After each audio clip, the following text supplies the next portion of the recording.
ఈరోజు ఆకు పార్టీ నుంచి ఆకుపాలెం నియోజకవర్గంలో క్యాండిడేట్ని సెలెక్ట్ చేయాలి. సత్యానంద ఈ ఆకుపాలెం నియోజకవర్గానికి ఉండే క్యాండిడేట్గా తీసుకోవడానికి గల అర్హత ఏంటో నువ్వే చెప్పు. ఆ కార్యక్రమాలు అదేవిధంగా మనకి చాలా ఫౌండేషన్స్ కూడా ఉన్నాయి.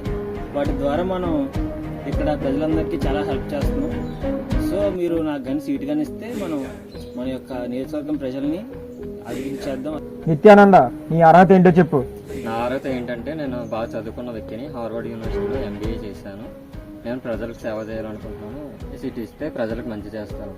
సరే అయితే ఇంక నువ్వు వెళ్ళు. చివరి వ్యక్తి ఓం ప్రకాష్ నీ అర్హత ఏంటో చెప్పు. సార్ నా గురించి తెలిసిందే కదా సార్, ఎంత తిన్నా తరగని వస్తుంది. నేను పెద్దగా చదువుకోకపోవచ్చు సార్, కానీ మన ప్రతి ఓటుని డబ్బు పెట్టి కొనగల అర్హత నాకుంది సార్. అవసరమైతే ఆకు పార్టీని కూడా కొనేయగల సామర్థ్యవంతుని సార్ నేను. మీరు గాని టికెట్ ఇచ్చి నన్ను గెలిపిస్తే బంపర్ మెజార్టీతో గెలిపిస్తాను సార్ నియోజకవర్గాన్ని. మన పార్టీకి ఇలాంటి వాళ్ళ కోసమే నేను ఎదురు చూస్తున్నాను. ఎవరికైతే ఎక్కువ డబ్బు ఉంటుందో ఆడే ప్రజల్ని శాసించగలడు, అలాగే నియోజకవర్గాన్ని గెలిపించగలడు. సార్ సార్ అందుకే ఈ ఆకు తీసుకో, ఇల్లు గెలు. అలాగే సార్.